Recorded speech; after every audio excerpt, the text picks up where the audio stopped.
Assalamualaikum warahmatullahi wabarakatuh. Selamat datang di pertemuan kita kali ini mengenai akuntansi berpasangan. Akuntansi didasarkan pada data transaksi, bukan pada dugaan atau pendapat. Setiap transaksi bisnis memiliki dampak ganda. Ada sisi yang menerima dan ada sisi yang memberi. Akibatnya, setiap transaksi mempengaruhi setidaknya dua akun. Contoh, transaksi pembelian perlengkapan secara tunai, maka dampak gandanya yaitu meningkatkan perlengkapan dan menurunkan kas. Akun T. Bentuk akun yang paling banyak digunakan disebut sebagai akun T, karena bentuk akun ini menyerupai huruf T besar. Garis vertikal membagi akun menjadi sisi kiri dan kanan, dengan judul berada di bagian atas. Di sisi kiri ini adalah debit, di sisi kanan adalah kredit. Kemudian ini di atasnya adalah nama akun. Kenaikan dan penurunan akun. Kategori akun yaitu aset, liabilitas, ekuitas, mengatur bagaimana kita mencatat kenaikan dan penurunan akun.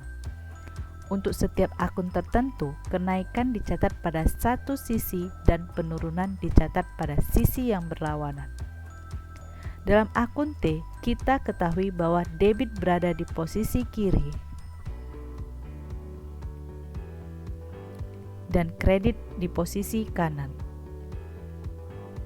Suatu akun meningkat atau menurun oleh debit atau kredit bergantung pada jenis akun yang bersangkutan. Persamaan akuntansi serta aturan debit dan kredit. Sebelumnya kita telah membahas mengenai persamaan akuntansi, yaitu aset sama dengan liabilitas ditambah ekuitas. Nah, untuk aturan debit dan kreditnya, jika ada penambahan aset, maka posisinya itu ada di sebelah debit. Jika ada penurunan aset, maka posisi yang kita catat adalah sebelah kredit. Nah, berbeda untuk liabilitas. Kalau liabilitas menambah atau bertambahnya hutang-hutang kita, maka kita catat di posisi kredit. Nah, jika kita melunasi hutang kita, maka liabilitas kita menurun, maka kita catat sebagai debit. Begitu juga dengan ekuitas.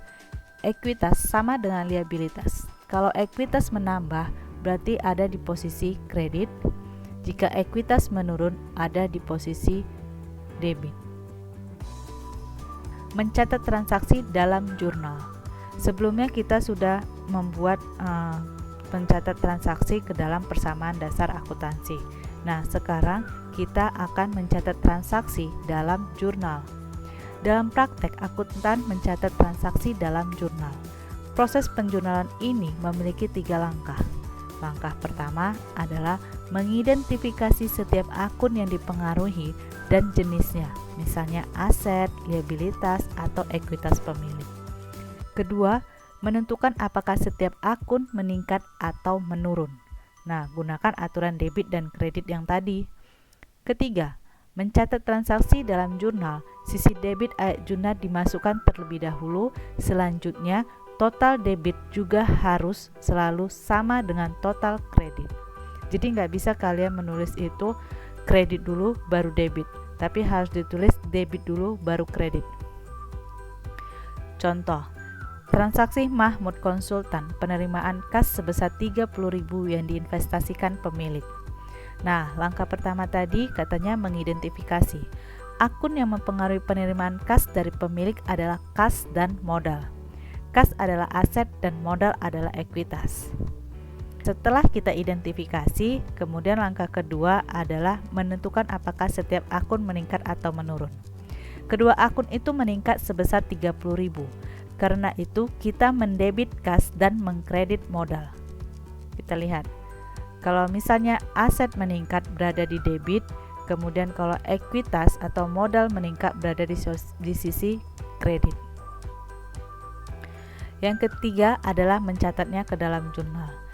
Jadi catatannya adalah kasnya di debit, modalnya di kredit. Gitu. Perlakuan debit dan kredit pada akun pendapatan dan beban. Pendapatan adalah kenaikan ekuitas pemilik akibat memberikan barang dan jasa kepada pelanggan. Sementara itu, beban adalah penurunan ekuitas sebagai akibat dari penggunaan aset atau kenaikan liabilitas dalam melaksanakan operasi. Seperti yang telah kita bahas sebelumnya, bahwa setiap kenaikan ekuitas akan berada di posisi kredit, begitu juga perlakuan untuk pendapatan. Setiap penurunan ekuitas akan berada di posisi debit, yaitu pada akun beban. Kemudian pembahasan terakhir adalah mengenai neraca saldo. Dalam sistem akuntansi manual, neraca saldo menyediakan pengecekan keakuratan dengan menunjukkan apakah total debit sama dengan total kredit. Neraca saldo adalah dokumen internal yang hanya digunakan oleh orang dalam perusahaan. Pihak eksternal hanya melihat laporan keuangan. Oke, demikianlah mengenai akuntansi berpasangan. Sampai jumpa di pertemuan selanjutnya. Terima kasih.